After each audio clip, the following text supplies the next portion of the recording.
Bonjour les amis, aujourd'hui nous allons écouter un conte des frères Grimm, Boucle d'or et les trois ours. Il était une fois trois ours qui vivaient dans une confortable maison au fond des grands bois. Il y avait un gros papa ours un peu bourru, une maman ours de moyenne taille et un tout petit bébé ours. Chacun possédait sa chaise et son bol. Dans la chambre, il y avait trois lits, un très grand pour papa ours, un moyen pour maman ours et un tout petit pour bébé ours. Un jour, maman ours fit une délicieuse bouillie d'avoine et en versa dans chacun des bols. « Nous ne pouvons pas la manger tout de suite, dit-elle. C'est beaucoup trop chaud. » « Si nous allions faire un petit tour dans les bois en attendant que cela refroidisse, proposa bébé ours. « Oh oui, allons-y. »« C'est une bonne idée, dit papa ours. » Maman ours approuva elle aussi, et les trois ours s'enfoncèrent dans les grands bois, humant l'air frais le long des sentiers. Pendant que les trois ours s'amusaient, une petite fille aux magnifiques cheveux blonds passait par là. Elle s'appelait Boucle d'or. Lorsqu'elle aperçut la maison des ours, elle y entra car elle était bien fatiguée et avait grand faim. « Coucou, y a-t-il quelqu'un » cria-t-elle, mais personne ne répondit. « Miam, comme ça sent bon !» s'exclama Boucle d'or en voyant les trois bols sur la table.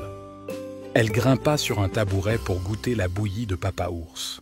« Aïe, elle est trop chaude !» fit-elle en reposant la cuillère. Elle goûta ensuite celle de la maman ours. « Oh, elle est trop froide !» dit-elle en repoussant la cuillère. Elle goûta enfin la bouillie du bébé ours et la trouva tout à fait bien. Elle la mangea sans en laisser une seule bouchée. Boucle d'or aperçut alors les trois chaises et voulut grimper sur celle de papa ours. Mais il n'y avait même pas un coussin et elle la trouva beaucoup trop dure. Elle essaya celle de maman ours, mais cette fois il y avait trop de coussins et elle la trouva trop confortable. Elle s'installa enfin sur celle de bébé ours. Elle était juste comme il faut, confortable et bien rembourrée. Et Boucle d'or s'amusa à sauter et à rebondir tant et si bien qu'elle défonça la chaise et tomba par terre. « Je suis fatiguée !» soupira Boucle d'or en voyant les trois lits dans la chambre. Elle grimpa sur le lit du papa ours, mais redescendit aussitôt. Il était beaucoup trop dur. Elle essaya ensuite celui de maman ours, mais celui-là était trop mou et plein de bosses. Elle monta enfin sur le lit de bébé ours. Il était tout à fait bien. Boucle d'or s'y laissa tomber et s'endormit aussitôt. Au bout d'un moment, les trois ours, très contents de leur promenade dans la forêt, rentrèrent à la maison et s'aperçurent que l'on avait touché à leur bol. « Quelqu'un a goûté à ma bouillie » dit le papa ours de sa grosse voix bourrue. « Quelqu'un a goûté à ma bouillie » fit la maman ours de sa moyenne voix. « Quelqu'un a goûté à ma bouillie et l'a toute mangée » cria bébé ours de sa toute petite voix. « Quelqu'un s'est assis sur ma chaise » gronda papa ours de sa grosse voix bourrue. « Quelqu'un s'est assis sur ma chaise » dit maman ours de sa moyenne voix. « Quelqu'un s'est assis sur la mienne et l'a défoncée » pleurnicha bébé ours de sa toute petite voix.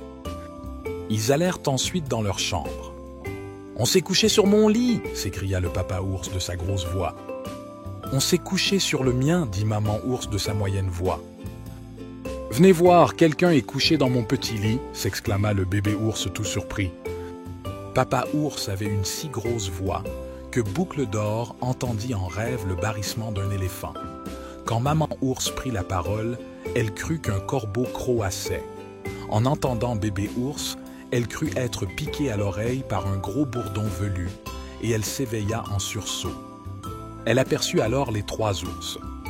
Aussitôt, elle bondit hors du lit et s'enfuit à toutes jambes. Elle ne s'arrêta de courir que lorsqu'elle atteignit sa maison à la lisière des grands bois. Alors, papa ours répara la petite chaise qui fut bientôt toute neuve. Maman ours remit un peu d'ordre dans la chambre et ils s'installèrent devant trois bols de bouillie d'avoine qui n'étaient plus ni trop chaudes ni trop froides, mais juste à point.